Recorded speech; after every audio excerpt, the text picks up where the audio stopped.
எதிர்கால சுகாதார அவசர நிலையை எதிர்கொள்ள வேண்டும். ஒருங்கிணைந்த உலகளாவிய செயல்பாடு அவசியம் என்றும் கொரோனா தொடர்பான கருத்தரங்கில் பிரதமர் மோடி வலியுறுத்தல்.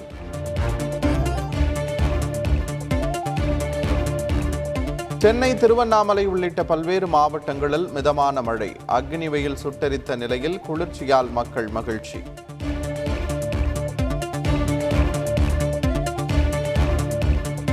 இலங்கையின் 26வது பிரதமரானார் ரணில் விக்ரமசிங்க. அதிபர் கோத்தபய ராஜபக்ஷ முன்னிலையில் பதவியேற்பு.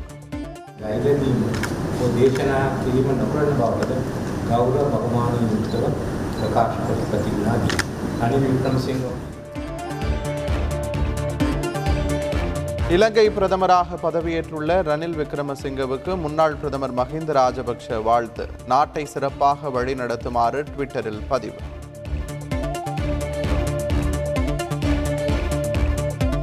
ராஜஸ்தான் மாநிலம் உதய்பூரில் தொடங்குகிறது காங்கிரஸ் கட்சியின் சிந்தன் ஷிவிர் மாநாடு. 3 நாள் மாநாட்டில் நாடாளுமன்ற தேர்தல், உட்கட்சி தேர்தல் உட்பட பல்வேறு விவகாரங்கள் குறித்து ஆலோசனை. காவிரி டெல்டா பகுதியில் விவசாயத்தை பாதிக்கும் எந்த தொழிலுக்கும் அனுமதி இல்லை. விவசாயிகளுக்கு தமிழக அரசு துணை நிற்கும் என்றும் முதலமைச்சர் ஸ்டாலின் உறுதி.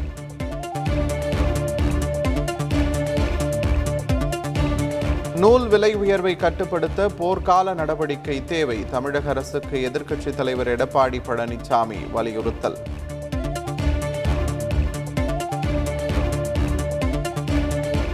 சிறப்பாக செயல்படும் செவிலியர்களுக்கு புளோரன்ஸ் நைட்டிங்கேல் பெயரில் விருது.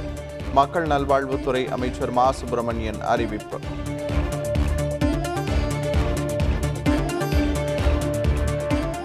பணியின் போது உயிரிழந்த போக்குவரத்து ஊழியரின் வாரிசுகளுக்கு பணி ஆணை. முதலமைச்சர் ஸ்டாலின் விரைவில் வழங்குவார் என அமைச்சர் சிவசங்கர் தகவல்.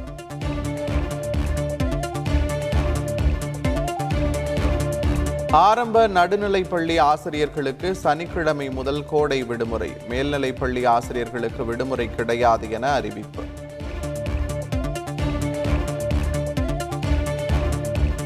சுங்கச்சாவடிகளில் விதிமுறைகள் முறையாக பின்பற்றப்படுகிறதா என ஆய்வு. அறிக்கை அளிக்க மத்திய அரசு அறிவுறுத்தியுள்ளதாக அமைச்சர் ஏவா வேலு தகவல்.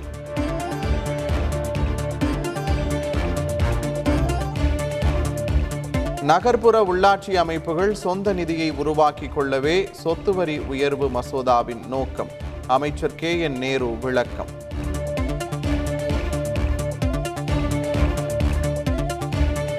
நடிகர் கமல்ஹாசன் மீது சென்னை காவல் ஆணையர் அலுவலகத்தில் புகார். விக்ரம் பட பாடல் வரிகளை நீக்க கோரி இணையதளம் மூலம் சமூக ஆர்வலர் மனு அளித்ததால் பரபரப்பு.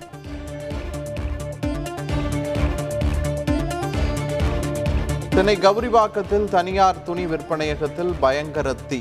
பல லட்சம் ரூபாய் மதிப்புள்ள பொருட்கள் எரிந்து சேதம்.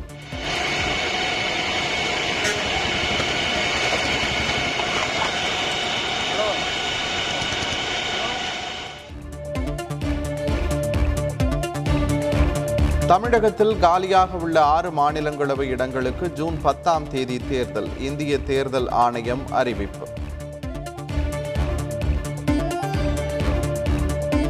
இந்திய தலைமை தேர்தல் ஆணையத்தின் புதிய ஆணையராக ராஜீவ்குமார் நியமனம். வரும் 15ஆம் தேதி பொறுப்பேற்பு.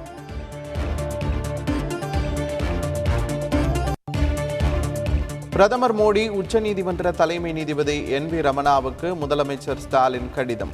தமிழை வழக்காடு மொழியாக அறிவிக்க வேண்டும் உள்ளிட்ட கோரிக்கைகள் வலியுறுத்தல்.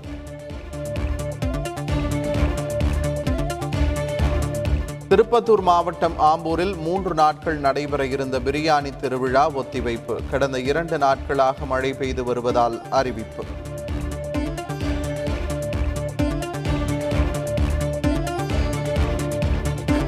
திரைப்பட பாணியில் 6,58,00,000 ரூபாய் மதிப்புள்ள 80 ஹெராயின் மாத்திரைகளை விழுங்கி கடத்தல். சென்னை விமான நிலையத்தில் உகாண்டா நாட்டு பயணி கைது.